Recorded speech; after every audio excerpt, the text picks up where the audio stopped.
Ibsituu Oromoo uffadhu aadaa kana maa hin laaliin kan keetu bata mana gadi baatee uffatte aadaa taa'ee tansi eegaa galma abbaa gadaa. Ibsituu Oromoo uffadhu aadaa kana maa hin laaliin kan keetu bata mana gadi baatee uffatte aadaa taa'ee tansi eegaa galma abbaa gadaa.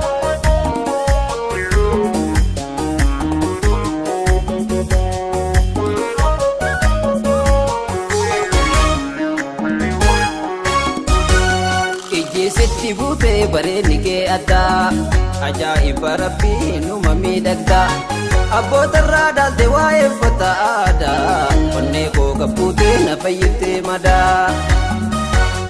Eebba maanguddootiin jalqabna aadaa bushooftuu dhaquu koo ittiin gammada yoomuu sirraa na fuusisee na waadaa jallee morma irraan gadi rarraafte sabbataa mul'irraan gadi dachaafte.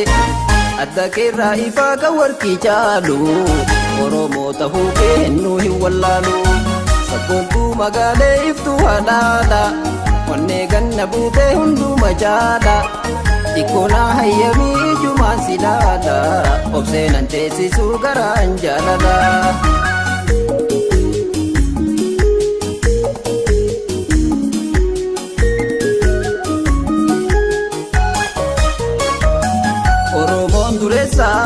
Kaba waa hundumaa madhabee jedheetiin ibsituu sitti himaa wanta garaa abbaa matu beeka ooma ijaan argee qubaan sitta keeka wanta garaa abbaa matu beeka ooma ijaan argee qubaan sitta keeka.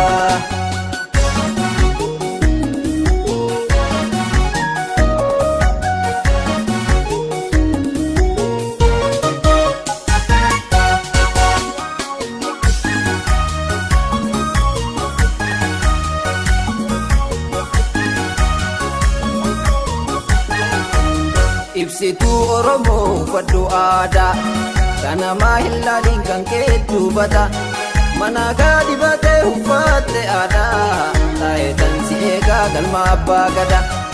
Ibsituu Oromoo uffadhu aadaa kana maa hin laaliin kan keetu bata mana gadi baatee uffatte aadaa taa'ee tansi eegaa galma abbaa gadaa.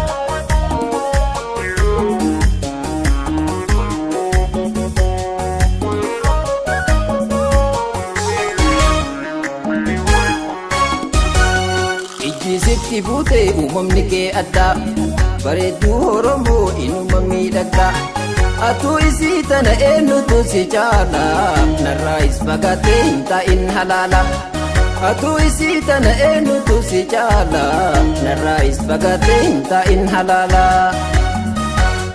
Finfinneerraa baatee dhaquudhaaf adaamaa dhugaan foolii keetii halaala na waamaa minatti as jedhii wahiin sitti himaa simaan booji'amee kan koombeeyne homaa osoo sin gaafanne eessa dhaloonni kee dhiiga keettu himaa Oromoo tahuu kee kanan na booji'ee dursee si jaaladhe bagumaa Oromoo taheetiin dhaladhe kanan na booji'ee dursee si jaaladhe bagumaa Oromoo taheetiin dhaladhe.